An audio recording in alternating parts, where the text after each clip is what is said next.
Mana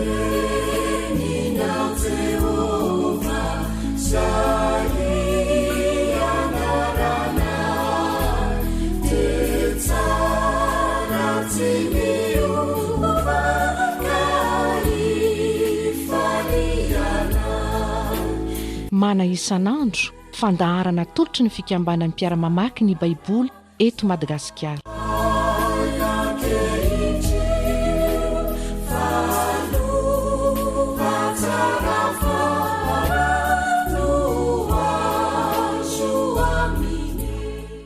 Amin'ny fifaliana indray ny onana amintsika eto mpandiniana ny tenin'Andriamanitra ary eto dia efa elana tsy ny sahady te-Pendohana fa raha ny tenin'Andriamanitra izay hodinintsika amin'ny bokin'ny Hebreo dia tena sarobidy ary maro be ny zavatra azo lazainao nefa noho ny fotoanantsika dia voatery sika tsy maintsy mamitina araka izay azo atao nefa na izany aza dia zay zava-dehibe everina ho ny zava-dehibe tokony ho fantatra dia iezahana ny ampahafantatra antsika izany.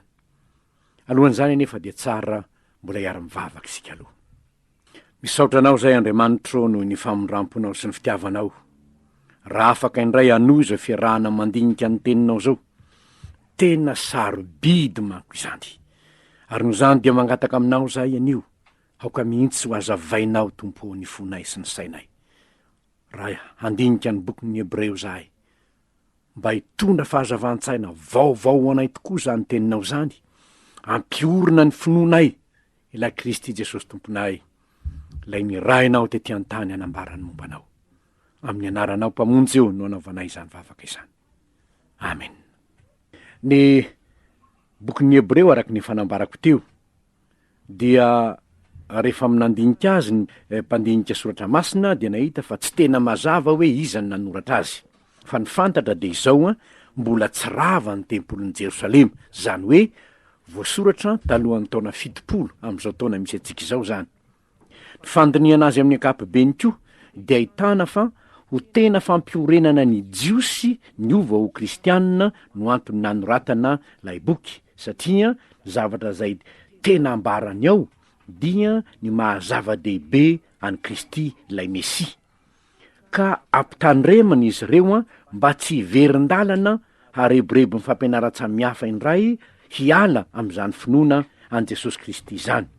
Ary noho izany dia sarobidy mihitsy ny ahafantarantsika ny am' Jesosy Tompo sy zay ampianariny ao ny mba ahatonga ny finoantsika koa iorina, satria averina indray fa ho fampiorenana ny finoana ao am' Kristy no antony nanoratana ny boky, ary indrindra mba tsy hiverin-dalana izay efa nanaraka fa mba hifikitra amin'ny finoana an Jesosy Kristy. Zany mahatonga rehefa ampitahana samihafa ao, tahaka ny hoe fampitahana an Jesosy amin'ny Mosesy, amin'ny Arona, ampisorona be, fampitahana azy amin'ny anjely sy ny tahaka an'izany. Ka ny andininy voalohany hatramin'ny andininy 410 no hovakintsika anio. Hebreo toko voalohany, andininy voalohany ka hatramin'ny andininy 410. Amin'ny anaran'ny Tompo namakitsika izany. Rehefa nampitenen'Andriamanitra tamin'ny razana fahiny ny mpaminany, tamin'ny andro samihafa sy ny fanao samihafa, dia amin'izao andro faran'izao kosa no nampitenenany tamintsika ny zanany, zay voatendriny ho mpandova ny zavatra rehetra. Izy nahareny zao tontolo zao, izy koa no famirapiratany voninahiny sy endriky ny tenany indrindra, ary miazo ny zavatra rehetra amin'ny herin'ny teniny.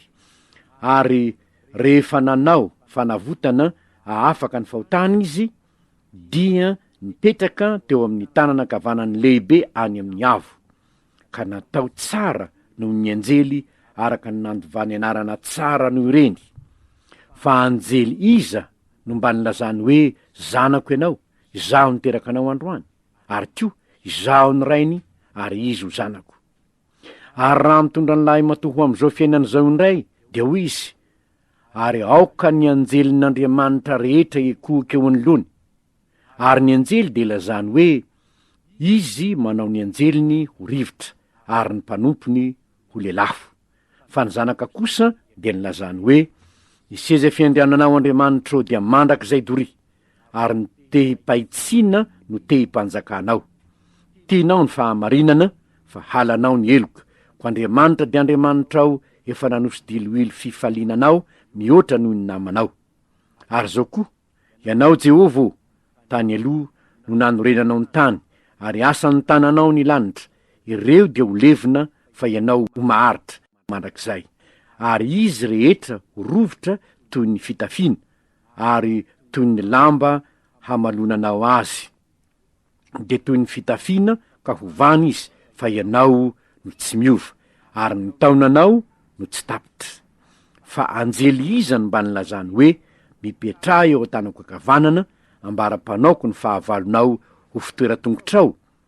Tsy fanahy manompo va izy rehetra ny rahina hanao fanompoana ho an'izay handova famonjena. Ray masino manamasinana eo amin'ny fahamarinana, fa ny teninao ny fahamarinana.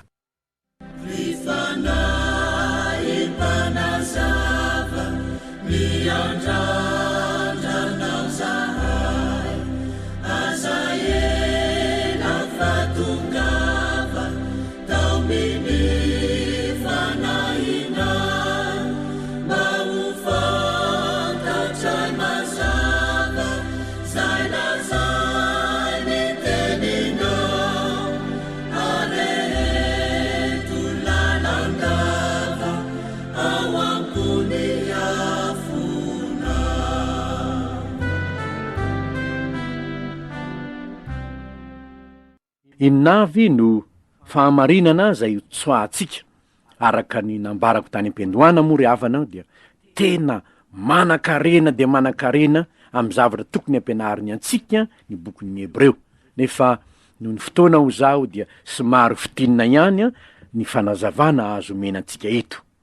Fa ny zavatra anankiray zay lehibe tsy tonona avy amin'ny bokin'ny Hebreo de ny hoe efa ny teny Andriamanitra. Manomboka amin'ny andininy voalohany ka hatramin'ny andininy fahadimy dia hitantsika ny hoe efa ny teny Andriamanitra. Ahoana ny fomba nitenenany? Tamin'ny mpaminany tamin'ny testamenta taloha, tamin'ny alalan'ny zanany amin'ny testamenta vaovao. Hitantsika amin'ny andininy voalohany sy faharoa zany. Fa ny fanontaniana mipetraka dia ny hoe fa nahoana ary no tsy maintsy ny teny Andriamanitra? Nahoana no tsy maintsy ny teny Andriamanitra? Ary inona no iriny raha ny teny izy? Mazava loatra ry havana, fa raha ohatra ka miteny ianao, zao ohatra hoe miteny amin'ny radio tahaka zao aho, inona moa no antony tenenako amin'ny radio? Misy zavatra tiako avoaka avy ao anatiko ao, avy amin'ny alalan'ny tenin'Andriamanitra zay nivakiko sy ny dinihiko alohan'ny ampitahako azy aminao. Zany hoe ny olona matoa miteny de te hanambara zay zavatra ao an'eritreriny izy na zay ao am-pony izy. Fa satria raha mijoro eo ny olona anankiray, na mijoro eo ohatra ny manam-pahefana anankiray, ka tsy miteny izy, tsy manao ninninina izy, ahoana moa no alalànao zay ao am-pony ao? Nefa matoa izy miteny de te hamoaka ny ao am-pony izy.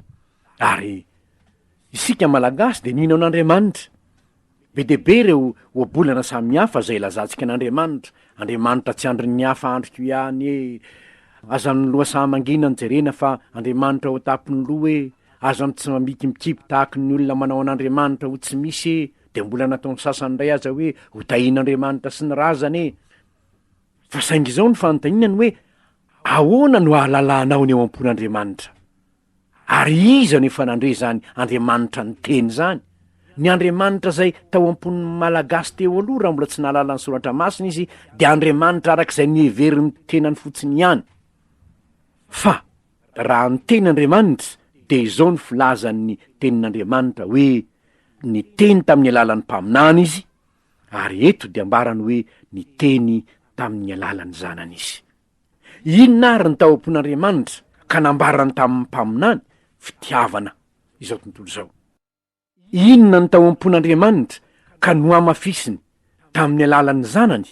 Fa toy izao no nitiavan'Andriamanitra zao tontolo zao, nomeny ny zanany lahy tokana mba tsy ho very zay rehetra mino azy fa hanana fiainana mandrakizay.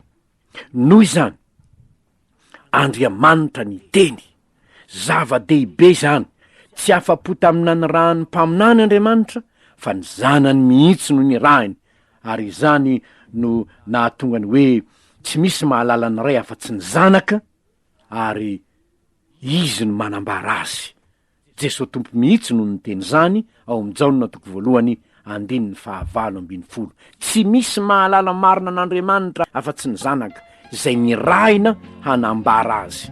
Ary noho izany raha miteny Andriamanitra ny tarigetrany ve ny ahafantaranao ny alala ny fitiavana ao anatiny ka nampilazainy ny zanany, hitory fitiavana nahatongavany zanany mba hanana fiainana mandrakizay ianao, nefa koa hanambara ny zava-misy any ambadiky ny fasana.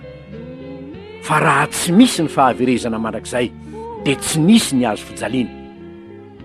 Raha tsy misy ny fahaverezana mandrakizay de tsy tonga teto ambonin'ny tany hanambara ny fitiavan'Andriamanitra Jesosy tompo. Fa satria misy ny fahaverezana mandrakizay de nomeny ny zanany lahy tokany mba tsy ho very ianao fa hanana fiainana mandrakizay. Mbola misy koa zavatra ambarany ny amin'io Jesosy io, maro be reto, manomboka amin'ny andininy 9 ka hatramin'ny andininy 11.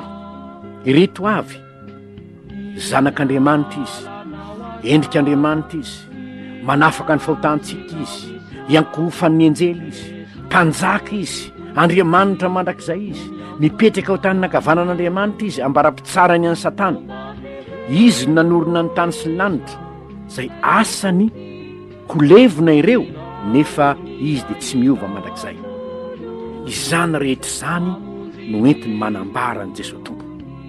Raha ho tsiponitsika tsirairay ny asaribidin'ireo hoe zanak'Andriamanitra, endrik'Andriamanitra, manafaka ny fahotana, iankofan'ny anjely, mpanjaka mandrakizay, Andriamanitra mandrakizay, mipetraka ao tany nakavanan'Andriamanitra, ary hitsara ny Satana.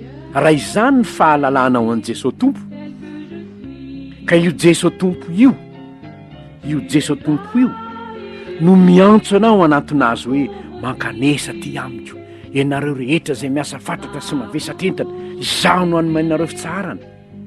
Io Jesosy tompo io no milaza hoe izy rehetra misotro ny rano eto amin'izao tontolo izao de mbola angetaheta, fa na iza misotro ny rano zay meko azy de tsy angetaheta mandrakizay.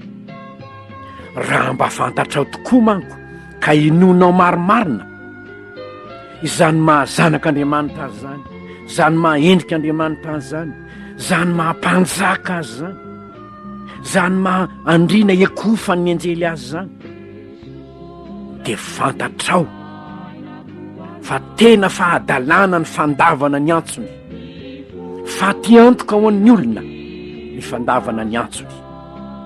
Mila vonjy ny olona, makany amin'ny asany demony ny tediavany vonjy, nefa ny lay zanak'Andriamanitra ny te hamonjy azy. Mila fiainana mandrakizay ny olona, nefa tsy any amin'i Jesosy izy no mitady azy, fa any amin'ny zavatra zao tontolo zao.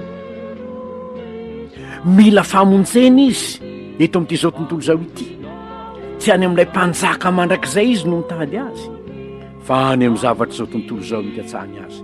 Mila fiainana izy, nefa any amin'ny fahafatesana no hitadiavany azy. Ary zany rehetra zany de manam-porofo fa tena maty antoka ianao raha tsy mahalala any Kristy, lay nanorona ny tany sy ny lanitra, tany sy ny lanitra ho levona, fa izy lay tsy miova ao maly sy an'io ary mandrakizay. Tena maty antoka ianao fa izao tontolo zao horavana ny miantsoantso anao aty hoe avy aty, miantsoantso anao raha vola de miditra ho andevony ianao, na de fantatrao aza fa tsy manome fiainana mandrakizay ho anao izy. Jesosy tompo raha niantso anao, tsy niantso anao ho andevony sanatria, tsia, tsy niantso anao ho andevony, fa niantso anao ho zandry malalany, niantso anao ho sakaiza malalany. Izany no ientsony anao, de niantso ny Satana te hanandevo anao ihany, sanatria ve no hiazakazahanao. Izao tontolo zao zay ambarany soratra masina hoe ho levona 2:20.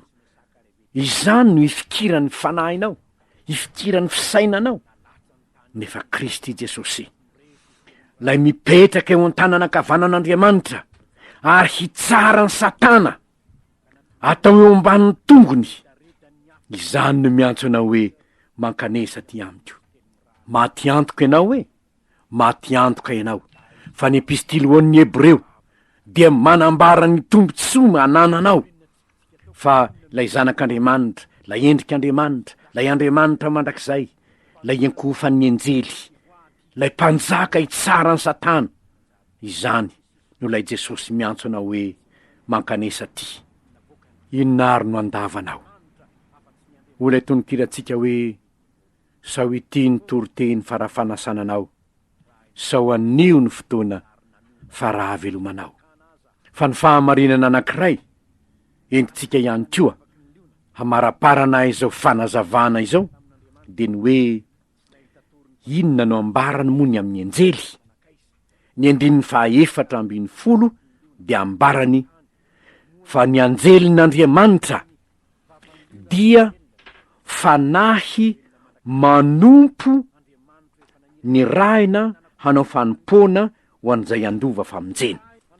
Ny anjelin'Andriamanitra de fanahy manompo ny raina hanompo ny zanak'Andriamanitra, hanompo ny olombonjena. Ny Salamo 4:7 de voasoratra hoe ny anjelin'i Jehova mitobo manodidina izay matahotra azy ka mamonjy azy. Iza moa ireo matahotra an Jehova ireo? Reo anie ny olombonjeny, reo ny olona nanaiky ny fitiavan'Andriamanitra ao am' Kristy Jesosy Tompo e. Ireo no olona lazaina hoe ho zanak'Andriamanitra, ireo no olona andova fiainana mandrakizay. Ary na de mbola tany amin'ny testamenta taloha azy reny olombonjena ireny de hita tokoa fa nisy anjely tonga teo aminy nanodidina azy, niaro azy.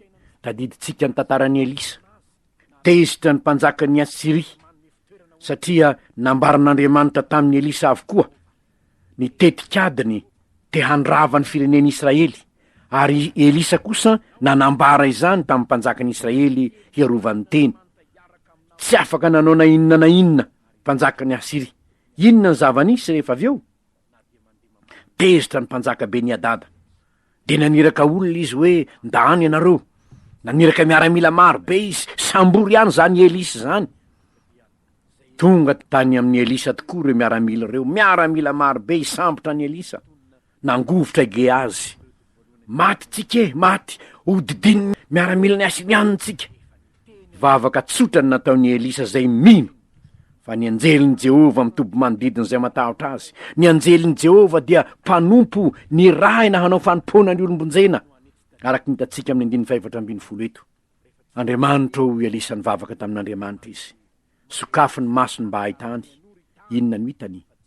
Anjelin'i Jehova marobe manodidina ny fonenan'i Elisa.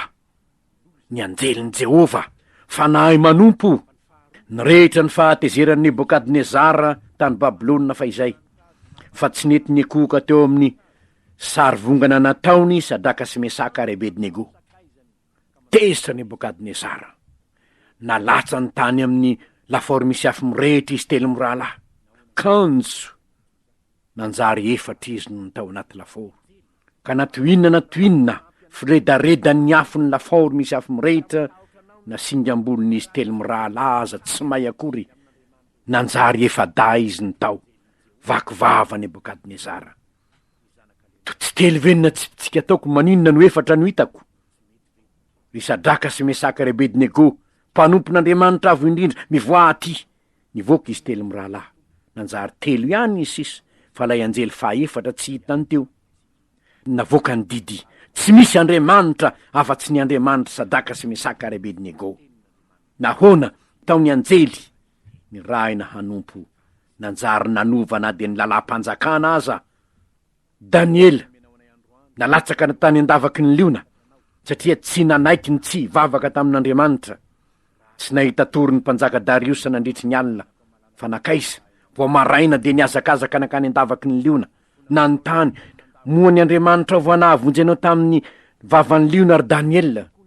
oela velona mandrak'izay ny ianao ry mpanjaka. Andriamanitra efa naniraka ny anjely ny nanakombona ny vavany liona, ny anjely ny ray anakombona ny vavany liona tany an-davaky ny liona, satria mpanompo iraina ireny hitondra famonjena ho an'ny olombonjena.